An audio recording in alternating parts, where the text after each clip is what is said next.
Bonjour à tous et bienvenue sur ma nouvelle chaîne, Le Monde des Anciens par Samina Italie 2, qui est la suite du Monde des Anciens par Samina Italie.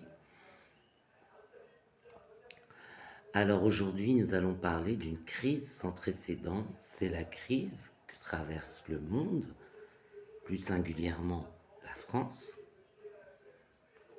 Alors, il y a beaucoup de choses qui ont changé, mais on va arriver à un point important, c'est que cette situation, nous ne l'avons jamais vécue, nous ne l'avons jamais connue. La France a une dette. Bon, en cas de crise, tous les pays du monde s'endettent. C'est comme ça. La crise économique a commencé par un krach boursier. Donc, il est normal que nous contractions une légère dette. D'habitude, je parle de ça, la dernière grande crise qu'on ait connue qui a provoqué la Seconde Guerre mondiale, mais bref, d'habitude, les gens au gouvernement s'arrangent pour que la dette soit ne s'aggrave pas principalement, voilà, ne s'aggrave pas et diminue au fur et à mesure du temps qui passe, si bien qu'au bout d'un moment, l'économie se relance, la croissance s'élève et la dette est remboursée. Mais là, nous assistons, depuis le mandat Sarkozy, à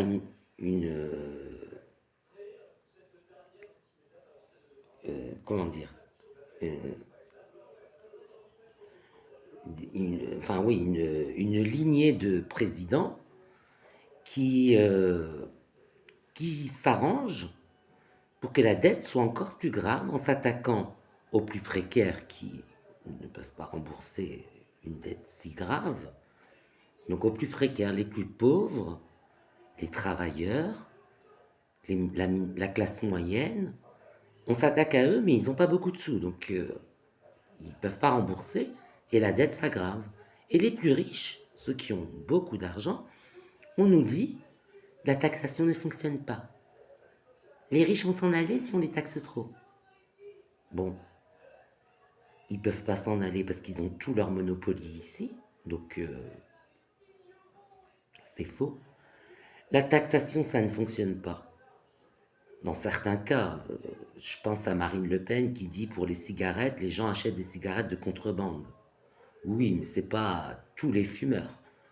La majorité des fumeurs ont arrêté de fumer depuis qu'on a retaxé le tabac.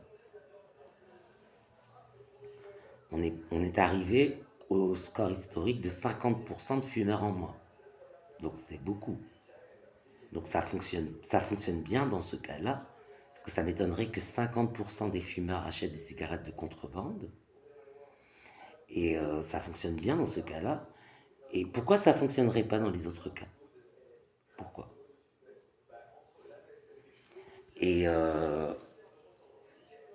et donc du coup, en fait, ce que ce gouvernement est en train de faire, c'est de vendre son pays à la banque. Si bien que la banque lui donne des avantages fiscaux intéressants et que tout le monde se bouscule pour arriver au pouvoir avec des arguments, des données intéressantes, voilà, pour mettre le pays encore plus dans la misère, mais obtenir des avantages fiscaux de la part de la banque. Cette situation, nous ne l'avons jamais vécue. Et encore, le monde a changé. Nous observons l'IA faire des choses incroyables. En Chine, il y a des usines qui ont fermé et maintenant, c'est l'IA qui travaille dans le noir, parce que l'IA n'a pas besoin de lumière, pour fabriquer de la technologie, des vêtements et autres biens qu'on peut revendre après sur le marché international. Donc, si l'IA peut remplacer les gens qui travaillent, il va falloir redistribuer les richesses. Je ne prétends pas qu'il existe une solution politique à la crise que nous traversons, mais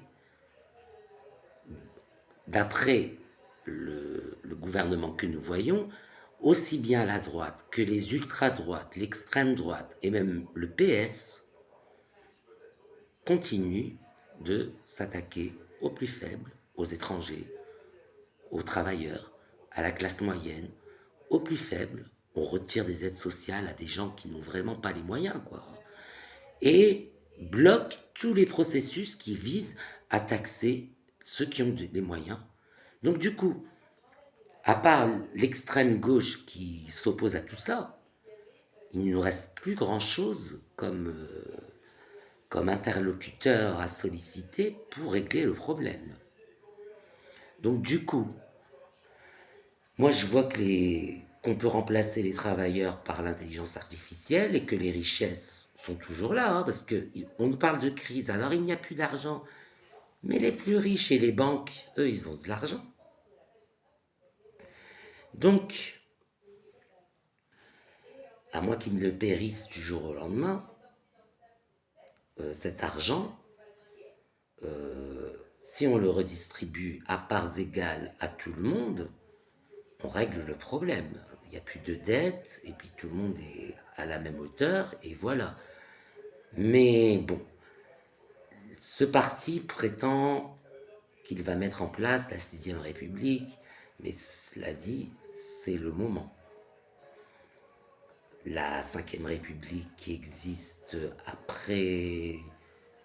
Je me souviens plus à partir de quand on a commencé la 5ème République, mais c'est pas important. Là, la crise que nous traversons a tout changé. Tout changé.